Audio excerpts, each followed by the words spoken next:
Harry Potter et les méthodes de la rationalité, chapitre 74. Accomplissement de soi, intensification des conflits, partie 9. Harry avança d'un pas, puis d'un autre, jusqu'à ce qu'un malaise s'empare de lui, comme un grondement dans ses nerfs. Il ne dit rien, ne leva pas la main, le sentiment d'inconfort parlerait pour lui. Depuis l'autre côté de la porte fermée vint un murmure qui traversa celle-ci comme si elle n'avait pas été là. Ce ne sont pas mes heures de bureau, dit le froid murmure, ni l'heure de notre rendez-vous. Je vous enlève 10 points Quirrell, et soyez heureux que ce ne soit pas plus. Harry demeura calme. Traverser Azkaban avait recalibré son échelle des perturbations émotionnelles, et perdre un point qui s'était autrefois élevé à 5 sur 10 rampait maintenant aux environs de 0,3. La voix de Harry était tout aussi basse lorsqu'il répondit « Vous avez énoncé une prédiction vérifiable et elle a été falsifiée, professeur. Je souhaitais uniquement notifier cela. » Lorsque Harry se retourna pour partir, il entendit la porte s'ouvrir derrière lui et il pivota, quelque peu surpris. Le professeur Quirrell était enfoncé dans sa chaise, tête renversée contre le dossier, et un parchemin flottait devant lui. Les deux mains étaient posées sur le bureau, aussi mollement que si elles n'avaient pas été innervées. Il aurait pu être un cadavre exception faite de ses yeux bleus glacés qui bougeaient encore, de gauche à droite, de gauche à droite. Le parchemin disparut et fut remplacé par un autre si rapidement qu'on aurait dit que l'objet avait seulement clignoté. Puis les lèvres bougèrent elles aussi. « Et de cela, murmurèrent-elles, que déduisez-vous, monsieur Potter ?» Harry fut secoué par l'apparence du professeur, mais sa voix demeura calme lorsqu'il répondit que les gens ordinaires ne font pas toujours rien et que Hermione Granger est plus menacée par la maison Serpentard que vous ne le pensiez. Les lèvres se courbèrent imperceptiblement. Et vous pensez donc que ma compréhension de la nature humaine a été mise en échec, mais c'est loin d'être la seule possibilité. Enfant, voyez-vous l'autre ? Harry fronça les sourcils tout en regardant le professeur de défense. « Cela me fatigue, murmura le professeur de défense. Vous resterez ici jusqu'à ce que vous ayez trouvé la réponse seul ou vous partirez. » Comme si Harry avait cessé d'exister, les yeux du professeur revinrent au parchemin et l'examinèrent du même mouvement saccadé.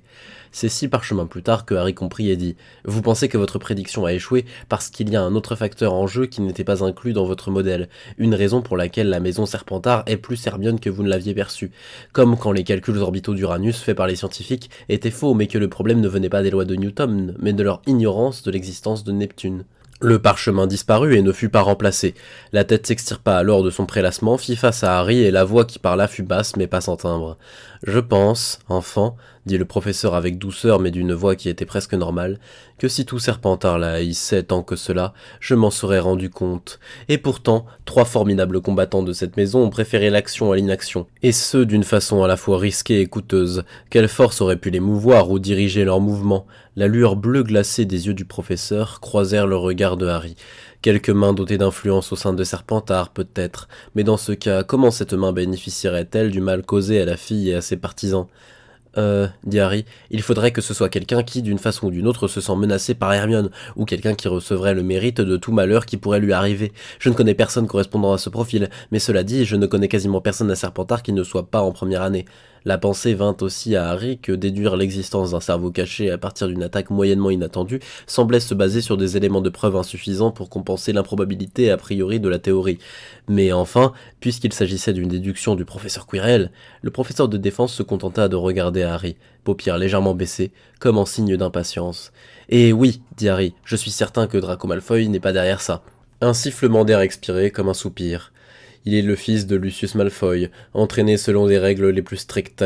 Quoi que vous ayez vu de lui, même dans ce qui semblait être des moments à découvert où son masque glissait et où vous croyiez avoir vu la vérité derrière celui-ci, tout cela peut aussi bien faire partie du visage qu'il choisit de vous montrer. Seulement si Draco est capable de réussir à lancer un Patronus uniquement pour garder sa couverture. Mais Harry ne dit bien sûr pas cela à voix haute. Il eut juste un léger sourire et dit « Donc soit vous n'avez vraiment jamais lu dans l'esprit de Draco, soit c'est juste ce que vous voulez que je croie. » Il y eut un silence, l'une des mains se retourna et d'un doigt fit signe d'approcher. Harry entra dans la pièce, la porte se referma derrière. « Ce n'est pas là quelque chose que vous auriez dû dire à voix haute en langue humaine, » dit la douce voix du professeur Quirrell. « Les gélimancies sur l'héritier Malfoy. Si Lucius Malfoy apprenait cela, il me ferait assassiner immédiatement. Il essaierait, » dit Harry. Cela aurait dû lui valoir un plissement d'yeux de la part du professeur, mais le visage de ce dernier resta immobile. Mais pardon. Lorsque le professeur parla de nouveau, sa voix était redevenue un froid murmure. « J'imagine que je pourrais et j'aurais pitié de l'assassin. » Sa tête se renversa contre la chaise et tomba d'un côté. Ses yeux ne croisaient plus ceux de Harry, mais ces petits jeux éveillent à peine mon intérêt tel quel, ajoutait la légilimancie et cela cesse même d'être un jeu. Harry ne savait absolument pas quoi dire. Il avait vu le professeur Quirrell en colère une fois ou deux avant, mais l'émotion actuelle semblait plus vide, et Harry ne savait pas comment y répondre. Qu'est-ce qui ne va pas, professeur Quirrell? Cela, il ne pouvait pas le lui demander. Qu'est-ce qui éveille votre intérêt? Dit Harry quelques instants plus tard, après avoir conçu cette stratégie apparemment plus sûre destinée à rediriger l'attention du professeur vers des choses plus positives. Citer des résultats expérimentaux quant au bienfait qu'il y avait à tenir un journal de gratitude pour augmenter son niveau de bonheur n'aurait probablement pas été bien reçu. Je vous dirai ce qui n'éveille pas mon intérêt, dit ce froid murmure. Notez des essais mandatés par le ministère, mais j'ai pris le poste de professeur de défense à Poudlard et je mènerai ma tâche à bien. Un autre parchemin apparut devant la tête du professeur Quirrell et ses yeux commencèrent à le scanner.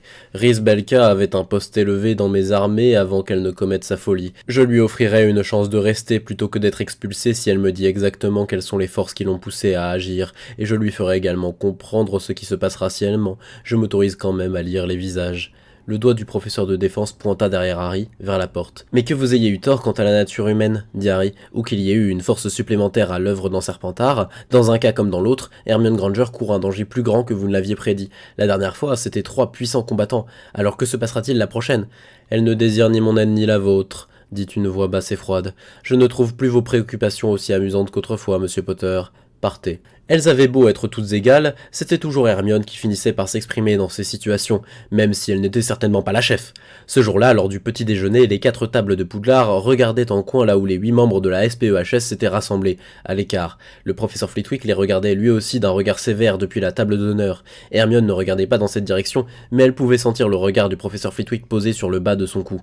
Elle pouvait le sentir au sens propre, c'était même vraiment effrayant. « Monsieur Potter, pourquoi avez-vous dit à Tracy que vous vouliez nous parler ?» dit Hermione d'un ton brusque. « Le professeur Quirrell a expulsé Rhys Belka de son armée la nuit dernière, dit Harry Potter, et de toutes les autres activités de défense du soir. L'une d'entre vous comprend-elle le sens de cela, mademoiselle Greengrass, Padma ?» Les yeux de Harry les passèrent en revue. Hermione échangea un regard perplexe avec Padma, et Daphné secoua la tête. « Bon, dit Harry à voix basse, je m'y attendais. Ce que ça veut dire, c'est que vous êtes en danger, mais je ne sais pas à quel point. » Le garçon redressa les épaules et regarda droit dans les yeux de Hermione. « Je ne comptais pas dire ça, mais je voudrais juste vous offrir de vous mettre sous ma protection, quelle que soit l'étendue de celle-ci. Vous pourrez clairement faire comprendre que tous ceux qui s'en prennent à vous s'en prennent aussi aux survivants. »« Harry !» dit Hermione d'un ton sec. « Tu sais que je ne veux pas. Certaines ici sont aussi mes amies, Hermione. » Harry ne détacha pas ses yeux des siens. « Et c'est leur décision, pas la tienne. Padma, tu m'as dit que malgré ce que j'avais fait, je n'avais aucune dette envers toi. C'est le genre de choses qu'un ami dirait. » Hermione arracha son regard à celui de Harry pour se tourner vers Padma qui secouait la tête. « Lavande, dit Harry, tu t'es bien battu dans mon armée, et je me battrai pour toi si tu le souhaites. »« Merci bien, général, dit Lavande avec rudesse. Je veux dire monsieur Potter. Mais non, je suis une héroïne, ainsi qu'une Gryffondor, et je peux me défendre toute seule. » Il y eut un silence. « Parvati, dit Harry, Suzanne, Anna, Daphné, je ne vous connais pas aussi bien, mais je pense que j'offrirai cela à toute personne qui viendrait me le demander. » L'une après l'autre, les 4 filles secouèrent la tête. Hermione perçut alors ce qui allait se produire, mais elle n'eut pas l'ombre d'une idée pour l'éviter. « Et mon loyal soldat, Tracy du Chaos ?» dit Harry Potter. « Vraiment ?» s'étrangla Tracy, insouciante des regards assassins que Hermione et toutes les autres filles jetaient sur elle. Les mains de Tracy volèrent avec grâce jusqu'à ses joues, mais elle ne parvint pas tout à fait à rougir, du moins rien que Hermione ne put détecter. Et ses yeux marrons, s'ils n'étincelaient pas, étaient au moins très écarquillés. « Vous feriez cela pour moi ? Pour moi ? Enfin, bien sûr, absolument, Général Chaos !» Et c'est donc ce matin-là que Harry Potter se rendit à la table de Gryffondor puis à la table de Serpentard et dit aux 2 maisons que tous ceux qui feraient du mal à Tracy Davis, peu importe ce qu'elle faisait à ce moment-là, allaient, je cite, apprendre le véritable sens du mot chaos. Fin de citation. C'est grâce à une maîtrise de lui-même considérable que Draco Malfoy parvint à s'empêcher de frapper sa tête plusieurs fois de suite contre son assiette remplie de pain grillé. Les brutes de Poudlard n'étaient pas exactement des scientifiques, mais elles allaient vouloir tester ça. La Société pour la promotion de l'égalité héroïque des sorcières ne l'avait pas annoncé, car il n'était pas clair qu'une annonce ferait beaucoup de bien, mais elles avaient toutes tranquillement décidé, ou dans le cas de Lavande accepté à force de subir les hurlements des autres filles, de s'absenter de la lutte contre les brutes pendant quelque temps, au moins jusqu'à ce que leur directeur de maison ne les regarde plus aussi sévèrement et que les élèves les plus âgés aient cessé de pousser Hermione contre les murs. Daphné avait dit à Millicent qu'elles allaient faire une pause.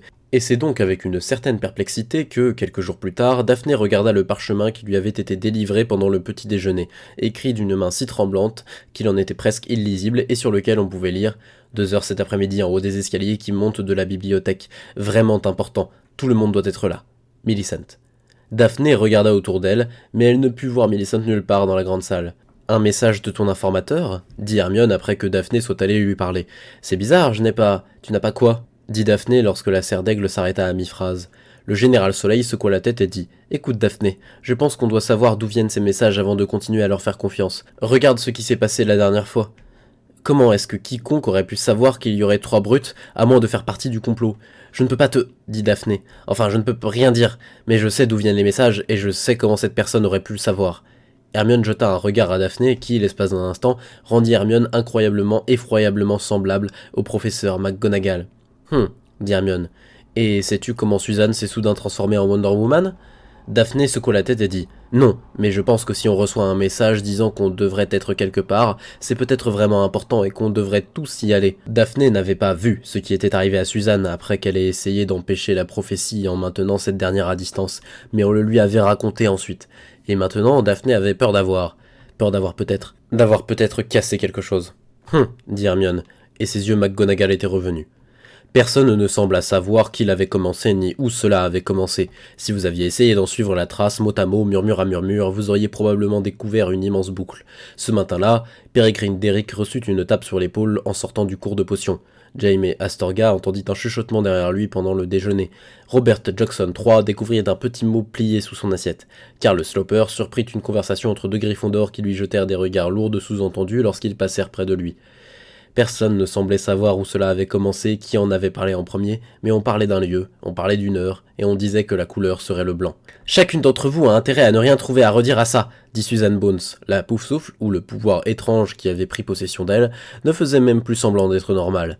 La fille au visage rondouillard traversait les couloirs d'un pas ferme et confiante. « Si nous arrivons là et qu'il y a juste une seule brute, pas de problème, vous pouvez vous battre contre elle normalement. » Mes mystérieux super-pouvoirs ne s'activeront que s'il y a des innocents en danger. Mais si 5 brutes de 5e année sortent d'un placard, vous savez quoi faire? C'est ça, vous fuyez, et vous me laissez les combattre. Il est facultatif de trouver un professeur, ce qui est important, c'est que vous fuyez dès que je crée une ouverture. Dans un combat de ce genre, vous êtes sous ma responsabilité, vous êtes des civils en danger, que je dois penser à protéger. Donc, vous partirez le plus vite possible et vous n'essaierez pas de faire quoi que ce soit d'héroïque, ou je vous jure, à la seconde où vous sortirez du lit du guérisseur, je vous rendrai visite moi-même et je vous botterai les fesses. Si fort que vous y retournerez. On est toutes d'accord là-dessus? Oui, couinèrent la plupart des filles, même si Anna dit « Oui, dame Suzanne ». Ne m'appelez pas comme ça, cracha Suzanne, et je ne crois pas vous avoir entendu, mademoiselle Brown. Je vous préviens, j'ai des amis qui écrivent des pièces, et si vous faites quoi que ce soit de stupide, vous resterez dans l'histoire comme Lavande, l'incroyable otage stupide.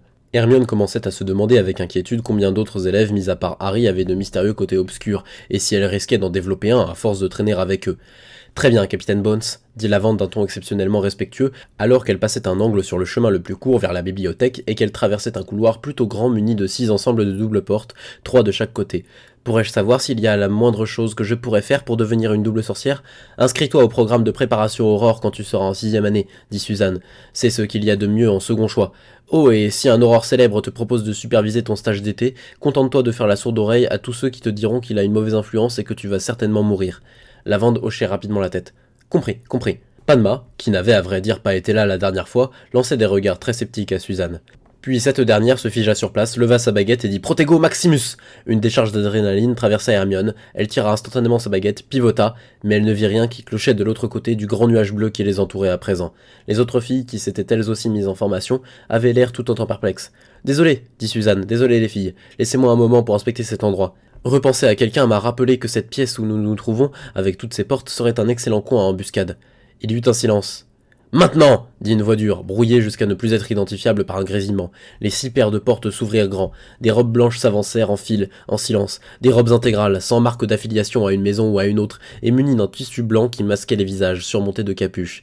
Elles se déversèrent, emplissant le grand couloir pour atteindre un nombre trop élevé pour être facilement compté. Probablement moins de 50, certainement plus de 30.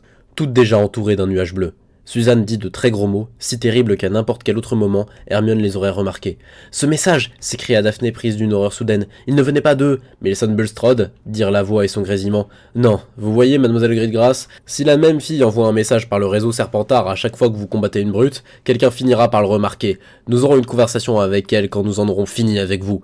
Mademoiselle Suzanne, dit Anna d'une voix qui commençait tout juste à trembler, pourriez-vous être assez Wonder Woman pour... » Des baguettes s'élevèrent. Puis il y eut une série d'éclairs verts aveuglants, une volée massive de briseurs de boucliers, au terme de laquelle plus aucun dôme bleu n'entoura les filles, et Suzanne tomba à genoux, main serrée contre sa baguette. Des barrières de ténèbres solides avaient jailli de chaque extrémité du couloir. Derrière les doubles portes que Hermione pouvait voir ne se trouvaient que des salles de cours vides, des voix sans la moindre issue. « Non !» dit la voix masculine surmontée d'un grésillement. Elle ne peut pas. Au cas où vous ne l'auriez pas remarqué, vous avez énervé pas mal de monde. Et nous n'avons aucune intention de perdre cette fois-ci. Très bien tout le monde, préparez-vous à tirer. Les baguettes qui les entouraient furent de nouveau pointées, assez bas pour que leurs ennemis ne s'atteignent pas les uns les autres en ratant leur coup. Puis une autre voix mâle, accompagnée d'un grésillement similaire, dit soudain « Omenum revelio !» Et un instant plus tard, une autre volée de maléfices et de briseurs de boucliers fut lancée par réflexe sur la silhouette qui avait soudain été dévoilée, fracassant les boucliers qui avaient presque instantanément commencé à se former autour d'elle. Et alors, tandis que cette même silhouette s'effondrait au sol, un silence estomaqué. « Le professeur Rogue !» dit la seconde voix. « C'est lui qui interférerait ?» C'était le professeur de potions de Poudlard qui était à présent étendu par terre, inconscient, ses robes poussiéreuses achevant leur mouvement avant de se déposer au sol, sa main tendue vers sa baguette qui s'éloignait lentement en roulant. « Non !» dit la première voix mâle, maintenant un peu moins assurée. Puis il se ressaisit. « Non, c'est impossible. Il nous a entendus nous faire passer le mot, bien sûr, et il est venu pour s'assurer que personne ne ferait de nouveau tout foirer. Nous le réveillerons ensuite. Nous nous excuserons et il lancera un sortilège d'oubliette sur les enfants afin qu'ils ne se souviennent de rien. C'est un professeur, il en est capable. Quoi qu'il en soit, nous devrions nous assurer d'être vraiment seuls maintenant. Veritas oculum !» 2 douzaines de charmes furent alors prononcés, mais plus aucun invisible ne fut révélé. L'un d'entre eux en particulier étreint le cœur de Hermione. Elle reconnut le charme qui avait figuré à côté de la description de la véritable cape d'invisibilité, un charme qui ne révélerait pas la cape, mais dirait si cet artefact ou d'autres semblables étaient dans les environs. « Les filles » chuchota Suzanne. Elle se mit lentement sur pied, même si Hermione put alors voir ses membres vaciller et trembler. « Les filles, je suis désolé d'avoir dit ça plus tôt. S'il y a quoi que ce soit d'héroïque ou de malin que vous voulez essayer, autant le faire. »« Ah ouais » dit alors Tracy Davis d'une voix tremblante. « J'ai failli oublier. » La Serpentard leva la main et parla. « Eh, vous tous » hurla Tracy d'une voix aiguë. « Eh, est-ce que vous comptez me faire du mal à moi aussi ?»« À vrai dire, oui » dit la voix grésillante du chef. « C'est notre intention. » « Je suis sous la protection de Harry Potter, vous savez. Tous ceux qui essaient de me faire du mal apprendront le véritable sens du mot chaos. Alors vous allez me laisser partir ?» Ça aurait dû être un ton de défi. Il indiquait plutôt de la terreur. Il y eut un silence. Certaines des capuches se tournèrent pour se faire face, puis revinrent aux filles. Dit la voix masculine grésillante. Non. Tracy Davis rangea sa baguette dans ses robes. Lentement, d'un geste délibéré, elle leva une main haut dans les airs et appuya son pouce contre son majeur. « Vas-y !» dit la voix. Tracy Davis claqua des doigts. Il y eut un long et terrible silence. Rien ne se passa. « Ouais !» Eh bien, dit la voix. Tracy dit alors d'une voix encore plus aiguë et encore plus tremblante. « Akatla mundatus sum !» Sa main s'étira encore plus haut et elle claqua des doigts une deuxième fois. Un frisson indicible parcourut les fines de Hermione, un frisson de peur et de désorientation, comme si elle venait de sentir le sol s'incliner sous ses pieds et menacer de la faire glisser vers quelques ténèbres cachées au-dessous. Qu'est-ce qu'elle commença une voix féminine grésillante. Le visage de Tracy était pâle, déformé par la peur, mais ses lèvres bougeaient, et de celle-ci émergeait le son d'un chant aigu. Mabra braholing marbra. Un vent froid sembla apparaître aux confins du couloir, un souffle noir qui caressa leur visage et glaça leurs mains. « Tirez sur elle à mon signal !» dit la voix en chef. 1, 2, 3 Et peut-être 42 voix rugirent des sortilèges, créant une immense nuée concentrique de tirs flamboyants qui éclairèrent le large couloir avec plus de force que le soleil. Pendant le court instant qui précéda celui où les tirs s'évanouirent en heurtant un octogone rouge sombre qui apparut dans les airs devant les filles et disparut un moment plus tard. Hermione le vit, mais elle ne put le concevoir. Elle n'arrivait pas à imaginer un sortilège de bouclier aussi puissant, un sortilège capable de résister à une armée. La voix de Tracy continua de chanter, plus forte et plus confiante, et son visage était déformé comme si elle essayait de se souvenir de mots précis. Brouille, brouille, drouille, museau, muf, fista, wista, mista, cuf. Tous ceux présents pouvaient maintenant le sentir, les héroïnes comme les brutes, la sensation d'une noirceur qui les entourait, se pressait contre eux comme un picotement dans les airs à mesure que quelque chose montait, montait et montait. Tous les nuages bleus qui entouraient les robes blanches et tous les boucliers s'étaient éteints sans qu'aucun sortilège invisible ne vienne les frapper. Il y eut d'autres éclats de lumière lorsque les sortilèges désespérés furent lancés, mais ils moururent en crépitant à mi-parcours, comme une flamme de bougie qui aurait touché de l'eau. Les barrières noires à chaque extrémité du couloir étaient parties en fumée, comme si une pression immense les avait vaporisées. Mais leur évaporation révéla des sorties scellées bloquées par des lames empilées faites d'un métal noir qui semblait avoir été taché de sang. Et lorsque Tracy chanta « Le marchand, l'armante, les marchands », une terrible lumière bleutée commença à filtrer entre et sous les lames de métal. Les 6 paires de portes se refermèrent d'un grand coup, et des brutes en robe blanche paniquées commencèrent à tambouriner dessus et hurler. Puis la baguette de Tracy fit un grand geste vers la gauche et elle s'écria « Cornat !» puis derrière elle « Slanit !» au-dessus d'elle « Nurgolt !» puis vers la droite « Tinchi !» Tracy s'interrompit et prit une profonde inspiration. Hermione retrouva alors sa voix et s'écria « Arrête-toi, Tracy, arrête-toi !»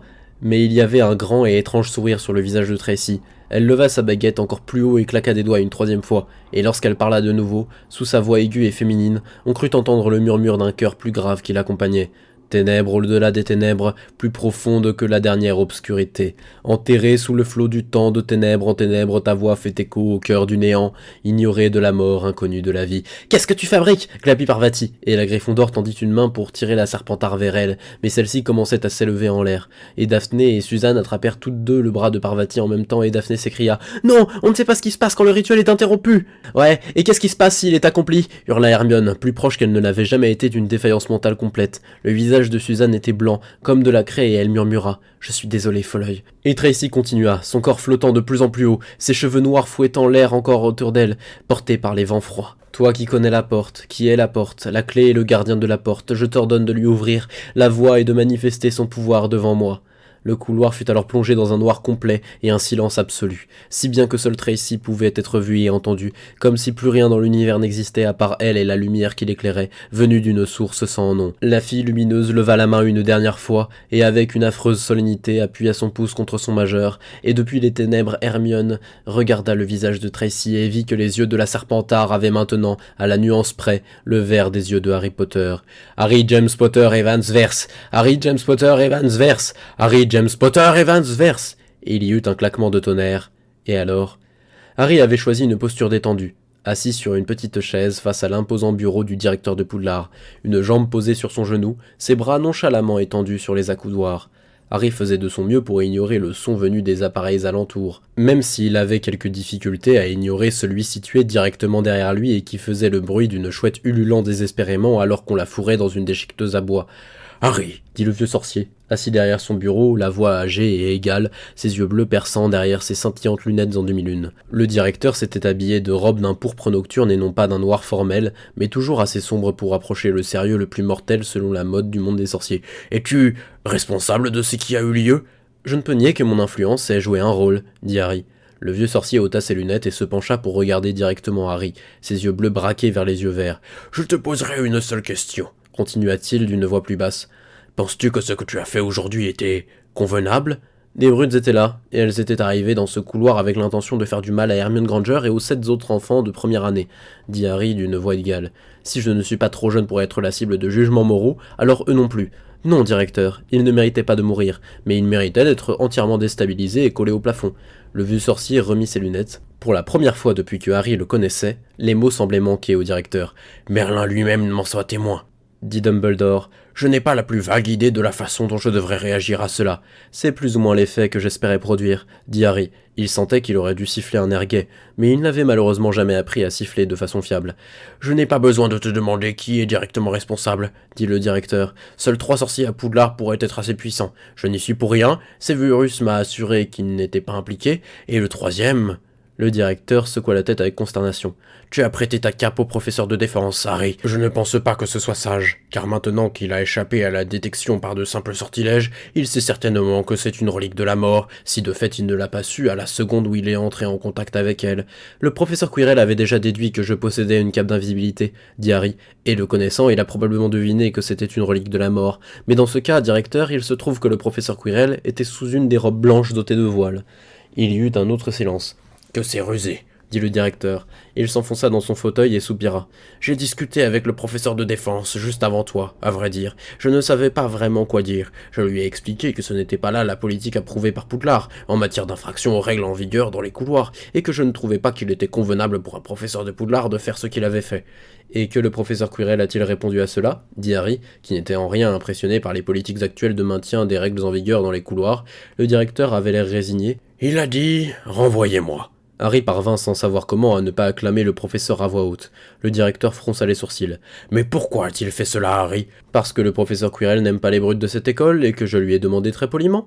Et il s'ennuyait et il s'est dit que ça pourrait lui remonter le moral. Soit ça fait partie d'un complot incroyablement intriqué. » Le directeur se leva et commença à marcher de long en large devant le porte-chapeau sur lequel se trouvaient le chapeau et les pantoufles rouges. « Harry, n'as-tu pas l'impression que tout ceci est devenu un petit peu... »« Génial ?» proposa Harry. « Parfaitement et complètement incontrôlable décrirait mieux la chose, » dit Dumbledore. « Je ne suis pas certain qu'il y ait jamais eu un temps dans l'histoire de cette école où les choses sont devenues si...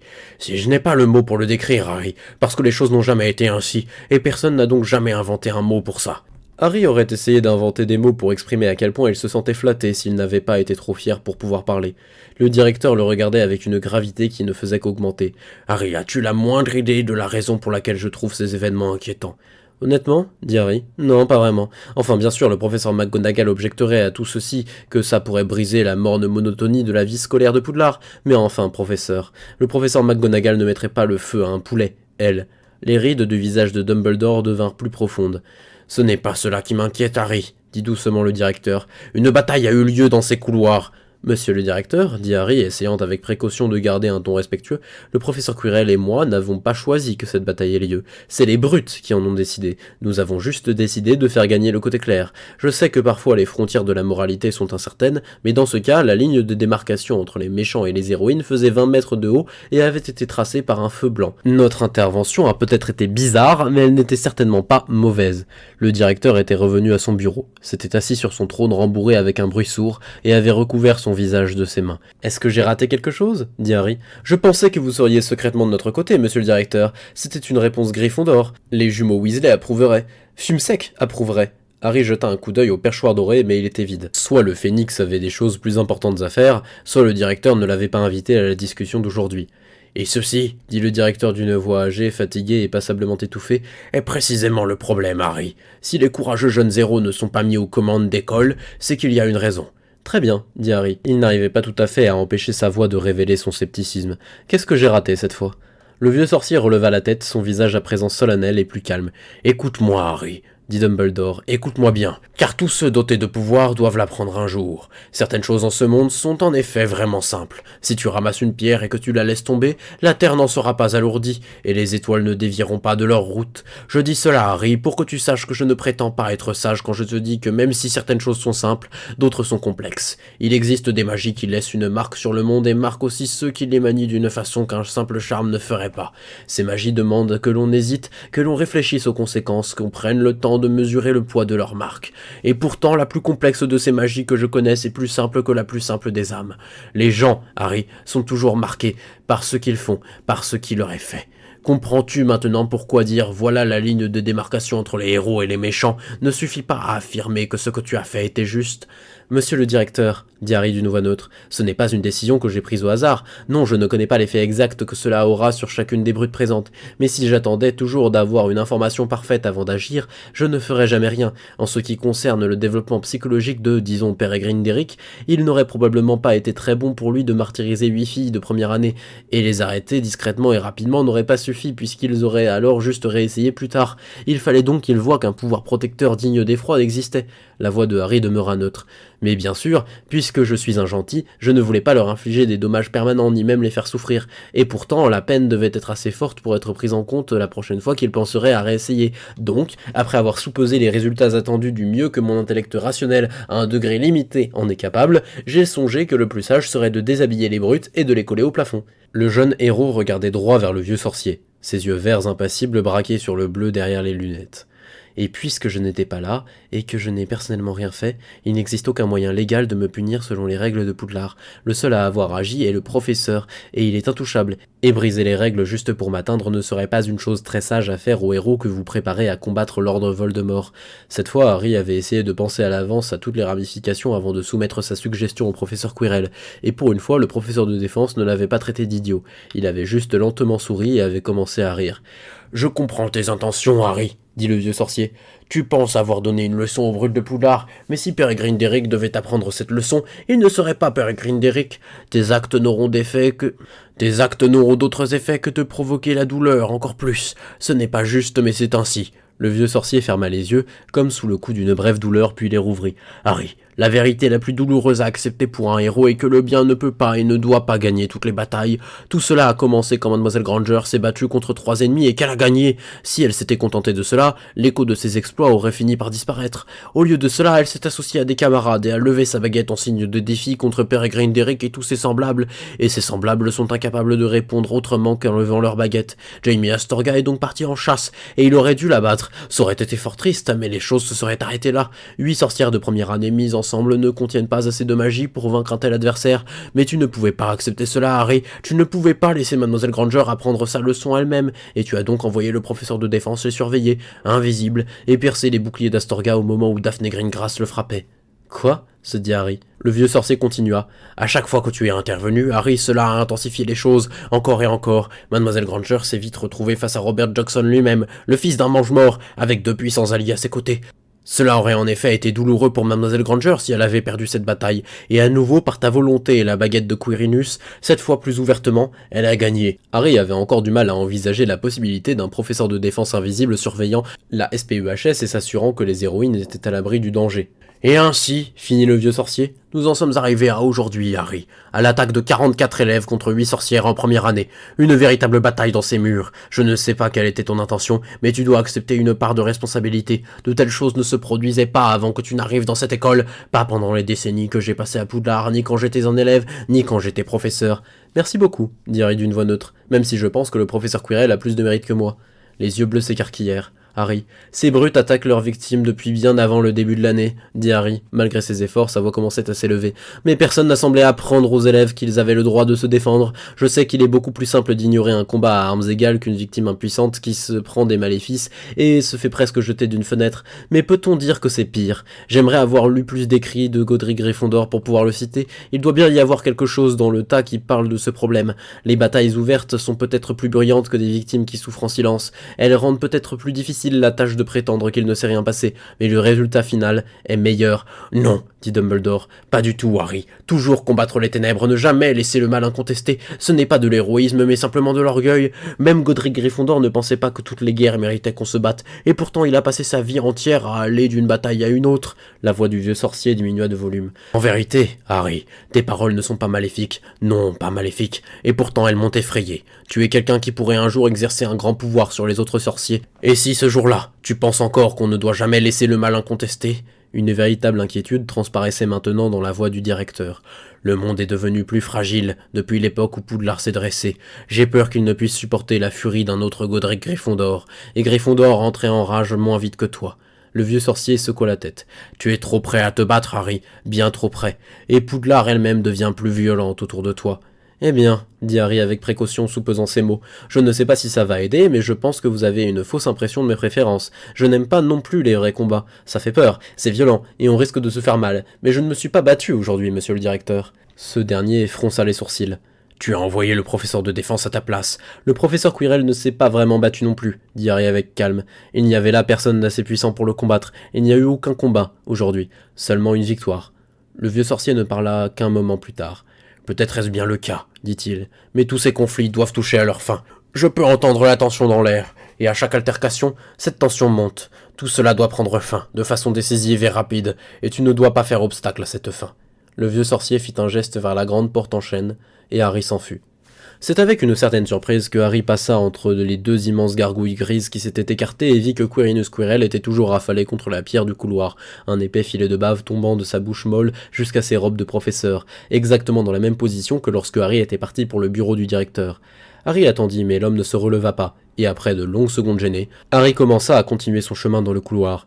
Monsieur Potter, l'appel était doux et ne vint qu'après que Harry ait passé 2 tournants, une voix basse qui traversait les murs d'une façon anormale. Lorsque Harry revint, il trouva le professeur toujours affalé contre le mur, mais à présent les yeux pâles le regardaient, emplis d'intelligence. « Je suis navré de vous avoir épuisé. » Mais c'était là quelque chose que Harry ne pouvait pas dire. Il avait remarqué la corrélation entre les efforts déployés par Quirrell et la durée pendant laquelle il devait se reposer. Mais Harry avait conclu que si l'effort avait été trop douloureux ou préjudiciable, le professeur aurait certainement refusé. À présent, Harry se demanda si ce raisonnement avait été vraiment correct. Et sinon, comment il pouvait s'excuser ? Le professeur de défense parla d'une voix basse et le reste de son corps demeura immobile. « Comment s'est déroulé votre entretien avec le directeur, monsieur Potter ?»« Je ne suis pas certain, » dit Harry. « Pas comme je l'avais prédit. Il semble croire que le côté clair devrait perdre bien plus souvent que je crois être sage. Et puis je ne suis pas certain qu'il comprenne la différence entre essayer de se battre et essayer de gagner, ce qui explique beaucoup de choses en fait. » Harry n'avait pas beaucoup lu sur la guerre des sorciers, mais il en savait assez pour savoir que les gentils s'étaient probablement fait une idée assez précise de l'identité des Pierre Mange-Morts et qu'ils ne leur avaient pas juste envoyé des grenades par chouette en moins de 5 minutes. Un rire doux et léger émergea des lèvres pâles. Dumbledore ne comprend pas la joie de gagner, tout comme il ne comprend pas la joie de jouer. Dites-moi, monsieur Potter, avez-vous délibérément suggéré ce petit plan dans l'intention de me soulager de mon ennui? C'était un de mes nombreux motifs, dit Harry, parce qu'un instinct l'avait prévenu qu'il ne pouvait pas juste dire oui. Savez-vous, dit le professeur de défense d'un ton doux et pensif, que certains ont essayé d'adoucir mes humeurs les plus sombres, que d'autres ont en effet aidé à ensoleiller mes jours, mais que vous êtes la première personne à jamais réussir à le faire délibérément. Le professeur sembla se redresser et s'écarter du mur d'un mouvement très particulier qui aurait pu être autant magique que musculaire, et il commença à s'en aller sans un regard en arrière, seul un petit geste du doigt indiquant à Harry qu'il devait suivre. J'ai particulièrement apprécié le chant que vous avez composé pour Mademoiselle Davis, dit le professeur Quirrell après qu'ils aient parcouru une courte distance. Même si vous auriez été plus sage de venir me consulter à l'avance avant de le lui faire apprendre, une main s'agita entre ses robes et sortit une baguette qui fit un petit geste, après quoi tous les lointains sons du château disparurent. Répondez honnêtement, monsieur Potter, êtes-vous par un moyen ou un autre devenu familier avec la théorie des rituels noirs? Ce n'est pas la même chose que de confesser d'avoir eu l'intention de les pratiquer, de nombreux sorciers en connaissent les principes. Non, dit lentement Harry. Il avait décidé qu'il y a longtemps de ne pas essayer de s'introduire dans la zone interdite de la bibliothèque de Poudlard pour exactement la même raison qu'il lui avait fait décider un an plus tôt de ne pas apprendre à fabriquer des explosifs à partir de produits domestiques. Harry s'enorgueillissait d'avoir au moins plus de bon sens que les gens voulaient bien lui en attribuer. Oh, dit le professeur Quirrell. L'homme marchait maintenant d'un pas plus normal, et les lèvres se courbèrent en un sourire étrange. Eh bien, peut-être possédez-vous alors quelques talents particuliers pour le domaine. Ouais, enfin, dit Harry d'un ton là, j'imagine que le docteur Seuss avait un certain talent naturel pour les rituels noirs, parce que Brouille Brouille Drouille Museau Muf vient d'un livre pour enfants intitulé Barthélemy et Holoberg. Non, pas cette partie, dit le professeur Quirrell. Sa voix devint un peu plus forte et ressembla un peu plus à son ton professoral habituel. Un charme ordinaire, monsieur Potter, peut être lancé simplement en prononçant certains mots, en faisant des gestes de baguette précis et en dépensant une partie de votre force. Même les sortilèges puissants peuvent être ainsi lancés si la magie à l'œuvre est à la fois bien utilisée et efficace. Mais pour les magies les plus puissantes, la parole seule ne suffit pas pour leur donner une structure. Il faut agir de façon particulière, faire des choix importants, et une dépense temporaire de force ne suffit pas à les activer. Un rituel demande un sacrifice permanent. Le pouvoir d'un sortilège de rang supérieur peut être aussi différent de celui d'un charme ordinaire que le jour l'est de la nuit. Mais de nombreux rituels, la plupart à vrai dire, se trouvent requérir au moins un sacrifice qui pourrait inspirer le dégoût. C'est ainsi que tout le domaine de la magie rituelle qui contient les réussites les plus avancées et les plus intéressantes du monde sorcier est considéré par tous comme lié aux ténèbres, avec quelques exceptions choisies par la tradition bien sûr. La voix du professeur Quirrell prit une note sardonique. Le vœu indéfaisable est trop utile à certaines maisons fortunées pour être rendu parfaitement illégal. Même s'il y est la volonté d'un homme jusqu'à la fin de ses jours est bel et bien un acte terrible, effrayant, bien plus que nombre de rituels inférieurs que de nombreux sorciers fuient. Un cynique pourrait en conclure que la légalité d'un rituel n'est pas tant une question de morale que d'habitude, mais je m'égare. Le professeur Quirrell toussa brièvement pour s'éclaircir la gorge. Le vœu indéfaisable requiert 3 participants et 3 sacrifices. Celui qui reçoit le vœu indéfaisable doit être celui qui aurait pu faire confiance au formulateur du vœu, mais a préféré demander à cette personne de faire le vœu, et il sacrifie la possibilité d'avoir confiance. Celui qui fait le vœu doit être la personne qui aurait pu choisir de faire ce que le vœu exigera de lui, et il sacrifie la capacité de choisir. Et le troisième sorcier, le lieur, sacrifie de façon permanente une petite partie de sa magie afin de maintenir le vœu éternellement. Ah, dit Harry, je m'étais demandé pourquoi ce sortilège n'est pas utilisé partout à chaque fois que 2 personnes avaient du mal à se faire confiance, même si... Pourquoi tous les sorciers sur leur lit de mort ne se font-ils pas payer pour lier des vœux indéfaisables et pour laisser un héritage à leurs enfants? Parce qu'ils sont stupides, dit le professeur Quirrell. Il y a des centaines de rituels utiles qui pourraient être pratiqués si les hommes avaient assez de bon sens pour cela. Je pourrais en nommer 20 sans m'arrêter pour reprendre mon souffle. Mais quoi qu'il en soit, monsieur Potter, la particularité de tels rituels, que vous choisissiez de les trouver noirs ou pas, c'est qu'ils sont conçus de façon à être magiquement efficaces, et non pas impressionnants au moment de leur accomplissement. J'imagine qu'il y a une certaine tendance à demander des sacrifices plus terribles pour les rituels les plus puissants, mais quand bien même, le rituel le plus terrible que je connaisse ne requiert qu'une corde ayant pendu un homme et une épée qui a pourfendu une femme, et cela pour un rituel qui promet d'invoquer la mort elle-même, même si j'ignore le sens réel de cette promesse et que je ne souhaite en rien le découvrir, puisqu'on dit aussi que le contresort permettant de renvoyer la mort a été perdu. Le chant le plus terrible que j'ai rencontré ne provoque pas un centième de l'effroi induit par celui que vous avez composé pour Mademoiselle Davis. Ceux parmi les brutes qui ont une familiarité minimale avec les rituels noirs, et j'en suis certain qu'il y en a, doivent avoir été terrifiés d'une façon indicible. S'il existait un véritable rituel dont l'accomplissement était aussi impressionnant que le vôtre, Monsieur Potter, il ferait fondre la terre. « Hein » dit Harry. Les lèvres du professeur Quirrell se déformèrent encore plus. « Ah, mais la chose vraiment amusante était ceci. Voyez-vous, le chant de chaque rituel nomme ce qui va être sacrifié et ce qui va être obtenu. Le chant que vous avez donné à Mademoiselle Davis parlait d'abord d'une ténèbre, au-delà des ténèbres enterrées sous le flot du temps, qui connaît la porte et est la porte. Et le deuxième élément mentionné, Monsieur Potter, était la manifestation de votre présence. Et toujours, pour chaque partie d'un rituel, on nomme d'abord la chose qui doit être sacrifiée, et ensuite ce qu'elle va permettre de faire. Je vois, dit Harry en marchant derrière le professeur Quirrell à travers les couloirs de Poudlard en direction du bureau de ce dernier. Donc mon chant, tel que je l'ai écrit, sous-entend que le dieu extérieur, Yog-Sothoth, a été définitivement sacrifié lors d'un rituel qui ne permet de manifester votre présence que brièvement. J'imagine que nous découvrirons demain si quiconque a pris cela au sérieux, lorsque nous lirons les journaux et verrons si toutes les nations magiques se sont alliées dans un effort désespéré pour colmater votre incursion dans notre réalité. Ils continuèrent et le professeur de défense commença à glousser d'étranges sons gutturaux. Aucun des deux ne parla jusqu'à ce qu'il soit arrivé au bureau du professeur de défense, puis l'homme s'arrêta, avec sa main sur la porte. « C'est là une chose très étrange, » dit le professeur de défense d'une voix de nouveau douce, presque inaudible.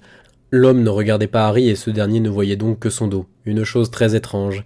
Il fut un temps où j'aurais sacrifié un doigt de ma main armé pour manipuler les brutes de Poudlard comme nous l'avons fait aujourd'hui, pour qu'elles me craignent comme elles vous craignent aujourd'hui, pour être l'objet de la déférence de tous les élèves et de l'adoration de beaucoup. Oui, j'aurais donné mon doigt pour cela. Vous avez aujourd'hui tout ce que je désirais alors, et tout ce que je sais de la nature humaine me dit que je devrais vous haïr, et pourtant je ne vous hais pas. C'est une chose très étrange.